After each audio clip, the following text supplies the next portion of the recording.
Good morning students.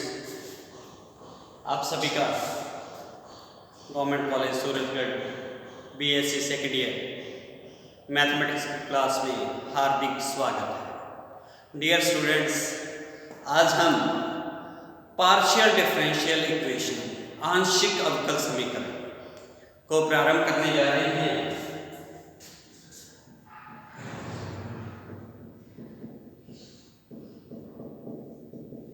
Partial differential equation,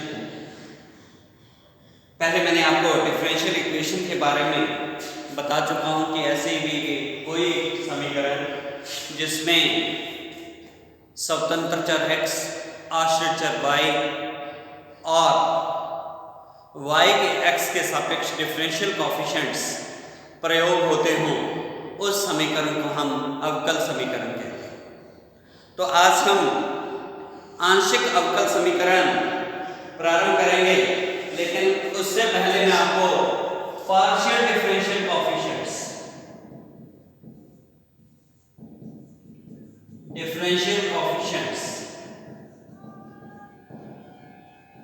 आंशिक अवकल गुणांक क्या होते हैं इनके बारे में बताना चाहूंगा कि अगर आपके पास z is a function of x and y, कि x और y दो स्वतंत्र चर हैं और z एक आश्रित चर है, तो आश्रित चर z के x और y के सापेक्ष जो अवकल गुणांक आते हैं उनको हम कहते हैं आंशिक अवकल गुणांक। जैसे del z by del x, इसे हम जब तक अदरवाइज स्पेसिफाई नहीं किया जाए p से भी रिप्रेजेंट कर सकते हैं। This is the partial differential coefficients of z with respect to x. Del z by del y, z का y के सापेक्ष आंशिक अवकल गुणांक। जब आप x के सापेक्ष डिफरेंशिएट करते हैं तो y कांस्टेंट, जब y के सापेक्ष करते हैं तो x constant. del to z with respect to del x to r, del to z with respect to del x del y,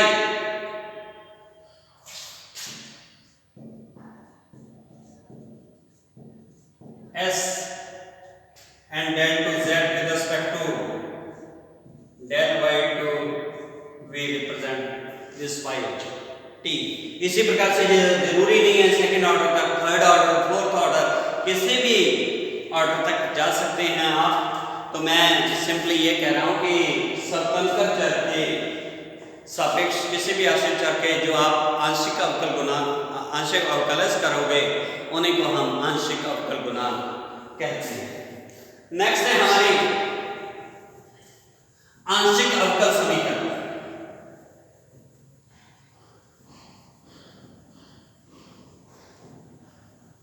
partial differential equation कि वो क्या होता है? एनी इक्वेशन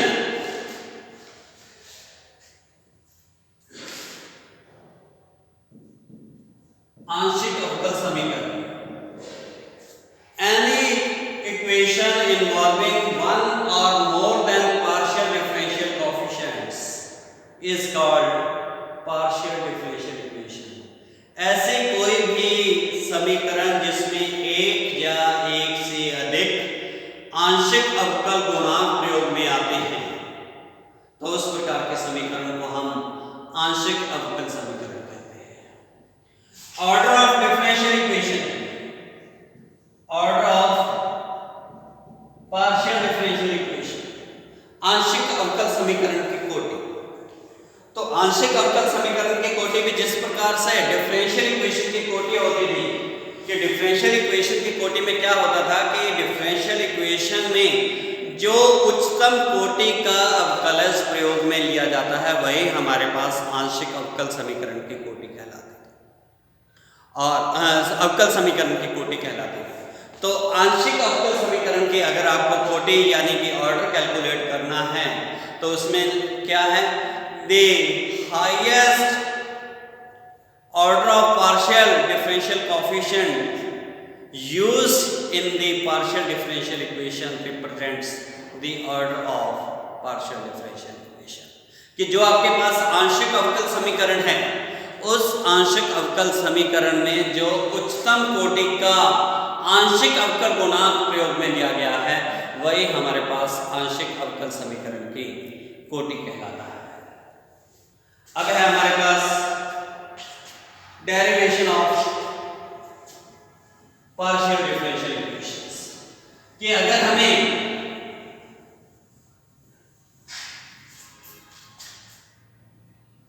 स्विच अचरों का विलोपन कर आंशिक अवकल समीकरण बनाना हो तो किस प्रकार से बनेगा। जिस प्रकार से हम डिफरेंशियल इक्वेशन में स्विच अचरों का विलोपन कर अवकल समीकरण बनाते थे, पार्शियल डिफरेंशियल इक्वेशन में अपने पास दो तरह के आंशिक अवकल समीकरण बना सकते हैं, एक bye eliminating the arbitrary constant and second by eliminating the arbitrary functions। दो तरह से हम आंशिक अवकल समीकरण का कंस्ट्रक्शन करेंगे, एक स्विच अचरों का विलोपन कर और दूसरा स्विच फलनों का विलोपन कर आंशिक अवकल समीकरण बनाते हैं। तो पहले हम construction of partial differential equation और derivation of first order partial differential equation by eliminating arbitrary constants. Derivation of partial differential equation by elimination of arbitrary constants।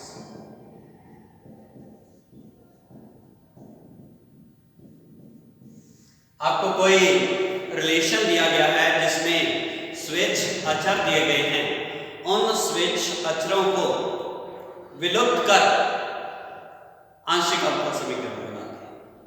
जिस प्रकार से डिफरेंशियल इक्वेशन में हम क्या करते थे कि अगर आपके पास कोई संबंध दिया गया है, मान लीजिए y = a cos nx + b sin nx, a और b स्विच अचर हैं, इसकी अवकल समीकरण बनानी होती थी तो अपने क्या करते थे कि जितने स्विच अचर हैं उतने बारों से डिफरेंशिएट किया जाता था, यानी कि dy/dx और dy with respect to dx2। अगर दो स्विच अचर हैं, तीन थे तो 3 बार हम उसे डिफरेंशिएट करते थे और उसके बाद हम दिया गया संबंध और उसके बाद जितने डिफरेंशियल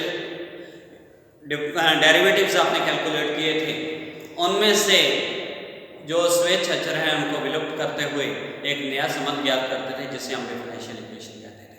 तो अब है कि अगर आपके पास कोई एक संबंध दिया गया है जिसमें आर्बिट्रेरी कांस्टेंट्स हैं तो उन आर्बिट्रेरी कांस्टेंट्स को विलुप्त कर हमें अवकल समीकरण बनानी है। सपोज कीजिए कि आपके पास संबंध दिया गया है x y z a, b = 0।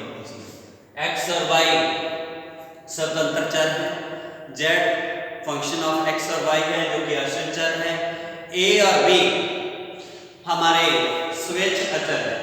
तो अपने क्या है कि एक अवकल समीकरण बनानी है। वो अवकल समीकरण कैसे बनेगी कि पहले हम इस फंक्शन को डिफरेंशिएट करेंगे कि अब f है, पहले with respect to x differentiate करना चाहता हूं पार्शियल, तो del f/del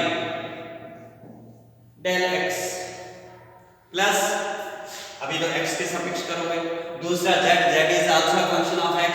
तो मैंने फर्स्ट ईयर में आपको आंशिक अवकलज बताए थे, उस तरीके से डिफरेंशिएट करेंगे del f/del z into del z/del x = c। तो इसे क्या लिख सकते हो आप, del f/del x plus p del f/del z = c। इसी प्रकार से y के सापेक्ष del f/del y plus del f/del z into del z/del y = 0। It implies del f/del y plus p की बजाय del z/del y मैंने बताया था क्या होता है, q into del f/del z = c।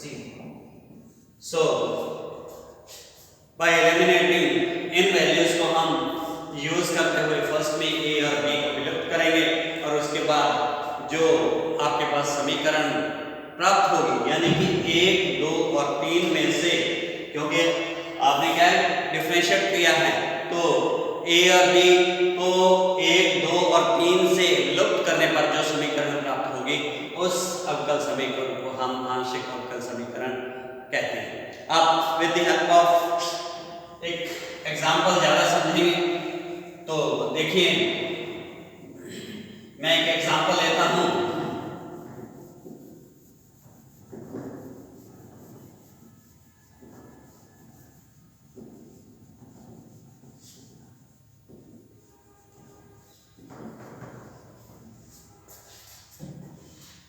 Question है हमारे पास z is equal to x plus a into x plus b।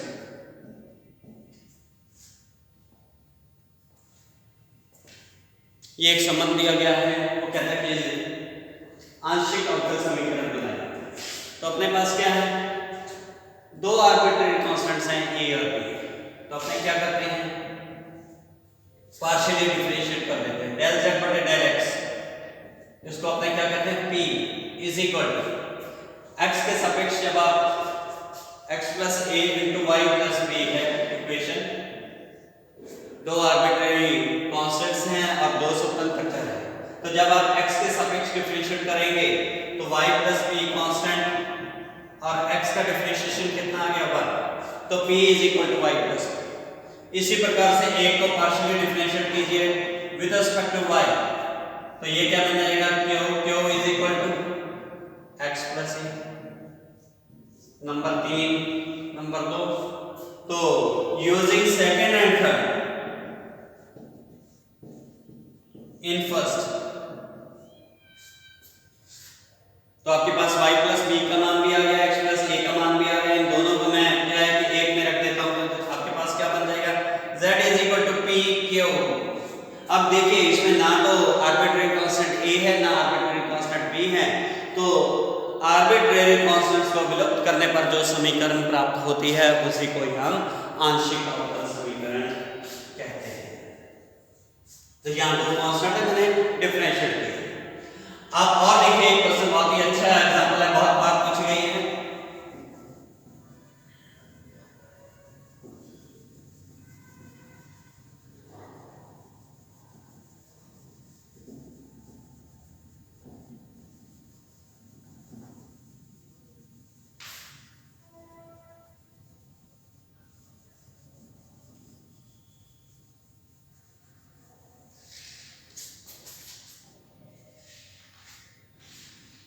Question है कि form a partial differential equation if x square upon a square plus y square upon b square plus z square upon c square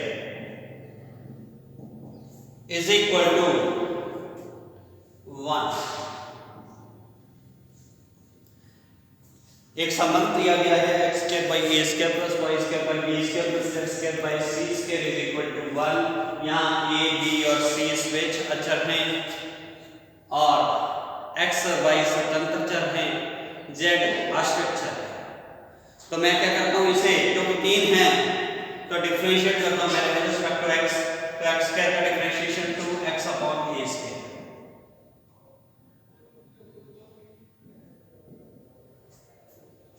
y जब आप अंश x के सापेक्ष आंशिक अवकल याद करेंगे तो वो 0 हो गया, plus 2z by c square del z upon del x is equal to c। 2 से डिवाइड कर दें और एलसीएम ले लें तो अपने पास क्या बनेगा, c स्क्वायर x प्लस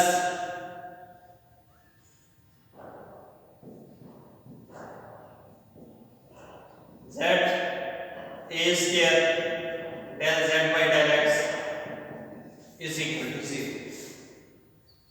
ये समीकरण एक आ।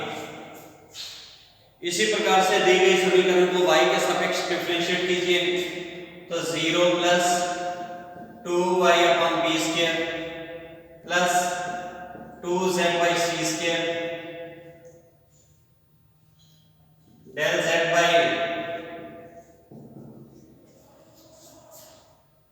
तो यहां से 2 से डिवाइड कर दें, B square C square LCM ले लें तो आपके पास क्या बना, C square Y plus B square Z del Z by del Y is equal to 0। समीकरण नंबर 2 आ गया। लेकिन क्योंकि आर्बिट्रेरी कांस्टेंट 3 हैं, अभी हमने डिफरेंशिएट एक बार x के सापेक्ष एक बार y के सापेक्ष किया है, 2 ही बार किया है, तो मैं फर्स्ट और सेकंड को अगेन पार्शियली डिफरेंशिएट करता हूं with respect to x and y। Differentiating equation first and second partially with respect to y।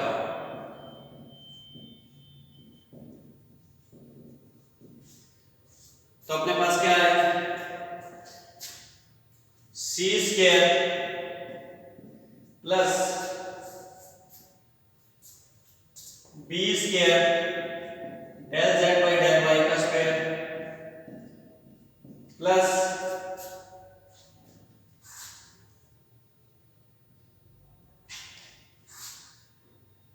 B square Z